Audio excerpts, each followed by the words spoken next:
Are you ready, Piedmont Triad? He's tanned, he's rested, and he's ready.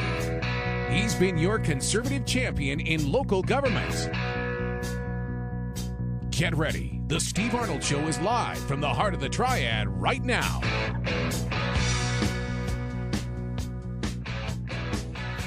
This is Steve Arnold, your indomitable host. That means Gutsy.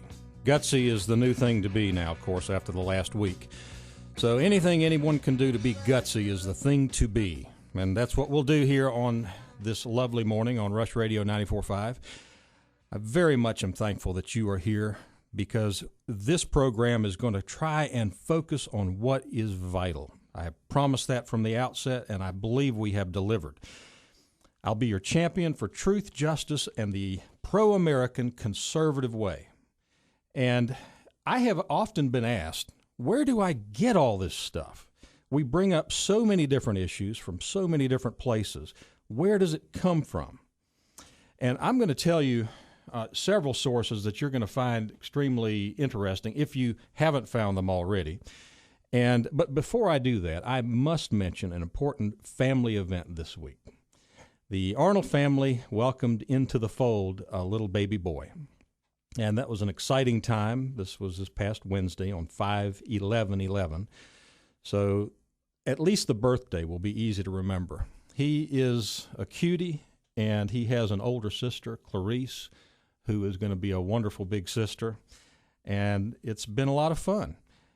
I also have something a little bit lighthearted here because before I get into some of this heavier stuff, I do want to tell you that I came across something that I think was, if I'm not mistaken, a recording of a county commissioner in a lie detector test. Take a listen, see if you recognize the voice. No.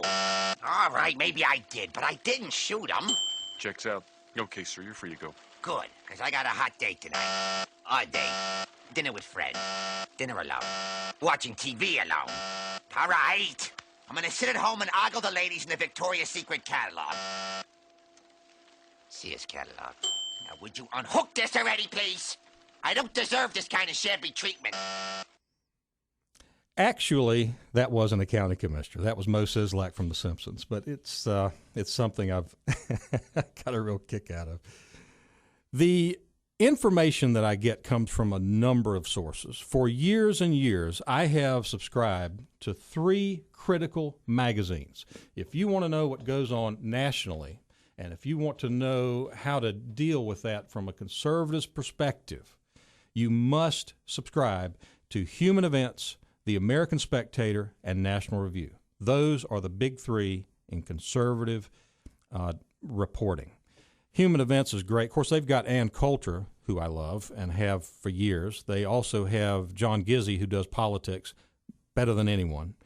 And they just keep on top of liberals in government. They're always on top of the issues. The American Spectator, R. Emmett Terrell has been their publisher and editor for years and years.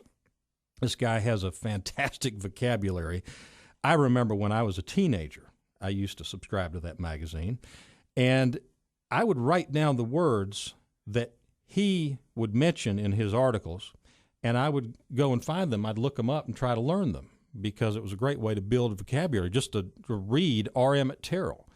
And, of course, he's still the editor there, and that wasn't that long ago, I suppose. I remember one term that he used was portentous tome. It really just means a big book, but R. Emmett Terrell wrote something about someone writing a portentous tome. I thought, what in the world is he talking about? And I went and looked it up and found it, and it's a great magazine. They do in-depth reporting, in-depth analysis. It's a must-have publication if you want to know from a conservative's perspective what's going on in the nation. National Review, especially back when William F. Buckley was around, which sadly he has passed away, but it's not as good as it was, but it's still a must-have publication. World Magazine is good. Newsmax is okay. Go to the internet. I know that all of you must know about the Drudge Report. I mean, Rush looks at it, Glenn looks at it, Sean looks at it. all of the great radio hosts look at. I'm not including myself in that number, of course, but Drudge Report is critical. They're right on top of links to exactly where you need to go on the stories right now. Go to the American Thinker if you want to get a little bit deeper. AmericanThinker.com is a fantastic website. They also have blogs that I find very interesting. And in fact, they just had one this morning. And this blog is written by Rick Moran, who often does. He's a blogosphere guy. And he's talking about helmet cams worn by the Navy SEALs who assaulted Osama bin Laden's compound. Give the most detailed picture yet of what went on. And then he recites from CBS News, David Martin. And CBS News is reporting that those videos officials are still reviewing those videos. They're reconstructing to get a more accurate version of what happened. We know that the only firefight that took place was in the guest house, not the main house. And when the SEAL first saw bin Laden, he was coming out of the bedroom window on the third floor landing. Coming out of the third floor landing. So they missed. They shot at him but missed. He retreated to his bedroom, and the first SEAL through grabbed bin Laden's daughters and pulled them aside. When the second SEAL entered, bin Laden's wife rushed forward at him, or perhaps was pushed by bin Laden. The SEAL shoved her aside and shot bin Laden in the chest. A third SEAL shot him in the head. Eventually, the SEALs ran into a lot less resistance. Evidently, the SEALs ran into a lot less resistance than what would think, but this is a testament to the planning of the operation. There's in-depth information at American Thinker that you're not going to find elsewhere. On the state level, the Civitas Institute is the place to go. John Locke Foundation is great. I guess the Raleigh News Observer you need to see once in a while. But Civitas is really on top of what the legislature is doing. They're really on top of what's happening in Raleigh. And they have an interesting number of interesting things about their website. One is the bad bill of the week. Now, you would think that legislators would kind of get an understanding that if you introduce lousy legislation, it's going to make the top of the Civitas Institute report. But if you want to go to nccivitas.org, go there and see. Bad bill of the week this time is quite consequential. Anyone, Brian Belfour writes, who has gone to the grocery store or the gas station in recent months has likely felt the pain of rising prices. With this as a backdrop, Garland Pierce and Larry Hall. Now, what's critical is the letter after the name. Is it an R or a D? It's a D, as you would expect, because this has to do with raising taxes. Pierce and Hall, both Democrats, have introduced a House Bill 884 to extend the so-called temporary sales tax by 2 years.